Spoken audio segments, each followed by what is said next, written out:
What is going on, everyone? My name is AZZATRU and welcome to today's video. I'm going to be talking about two brand new games. One is releasing later next year and the other one is going to be launching late this year. And I'm really excited for both. I'm going to be picking both up because they're from great developers and they are sequels. They're both sequels, so that's why I decided to put them both in a video together. And they're not at all related. One's a racing game, one is a FPS game. Judging by the title and the thumbnail, you're going to guess which games they are. So let's talk about Homefront the Revolution first. So Homefront the Revolution is the sequel to the 2011 shooter that some of you may remember that everyone was getting hyped up for, and it was a massive flop. It had like a 3-hour campaign, the multiplayer just wasn't addictive as it sounded, you know, and people really disliked it. It was like a medical game. It wasn't great, but it wasn't awfully bad.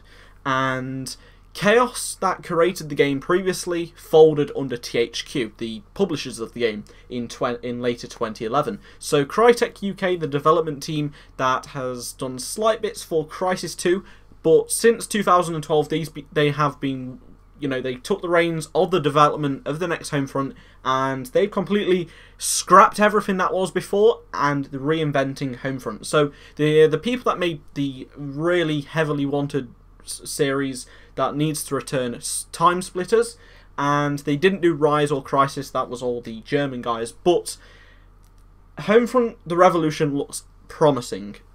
According to IGN, it isn't a reboot, but it's a taking on the series in a different gameplay direction.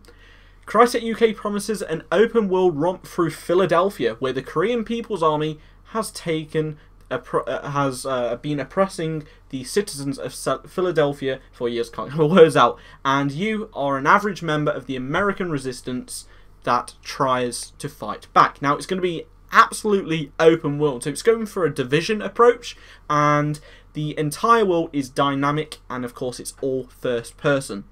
So you can team up with people to take on the KPA and try and take back Philadelphia. Now, the publisher is actually Deep Silver, and a lot of it is sort of going Metro-like. You know, from IGN's take, as it's running on CryEngine 3, which is an absolute amazing engine, they've managed to recreate a lot of something you'd expect from a Metro game. So a lot of the dark corridors, the dynamic weather system, and of course the tension. And apparently it looks absolutely awesome. There will be vehicles in both multiplayer and campaign, and you know, people are saying it looks absolutely awesome. There is a trailer. I can't show any of it on this video, but I will put some screenshots on screen. Now, if you want to get the full resolution of the images, because, you know, YouTube compresses it and everything, I will post a link to this article below. Now, let's talk about Forza Horizon 2. And this is the open world sequel to the 2012 racing game that got a lot of awards. It actually did better than the Forza 4 and Forza 3.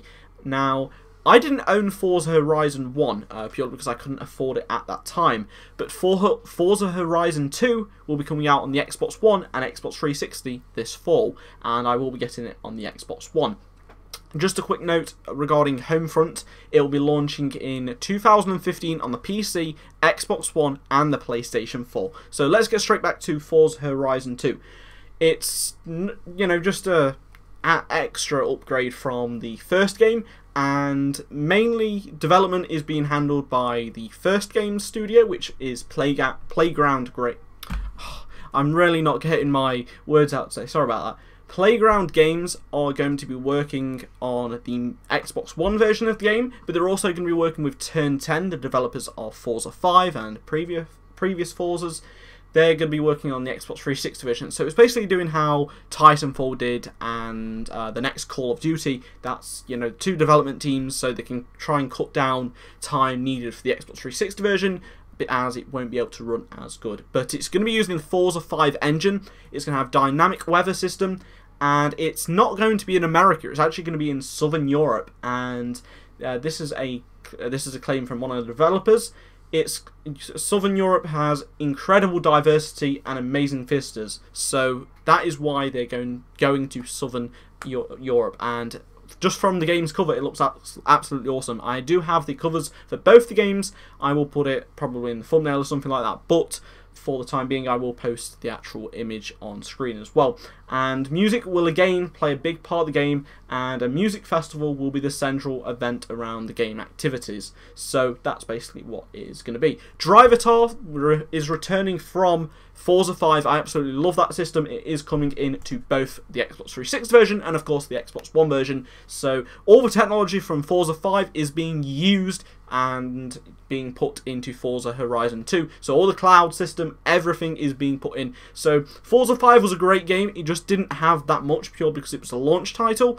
Forza Horizon 2 can take full advantage of the Xbox One's power and of course make it such a great game. Now, there's extensive improvements and features in store for Horizon 2, and IGN will actually showcase throughout June all of these lots of stuff, you know, features they're going to be talking about. And they've also travelled to Playground Games here in the UK, and they've been looking at the game, they've saw the game, and from the people that have played it, it looks absolutely stunning. Now, the first car that it has been announced is the 2015 Lamborghini Huracan that is on the front of the game cover. And hundreds of cars, hundreds of new cars, I should say, are coming into Horizon 2. So I just want to say thank you guys for watching this video. I will see you all in my next one. Do apologise for not saying saying stuff incorrectly.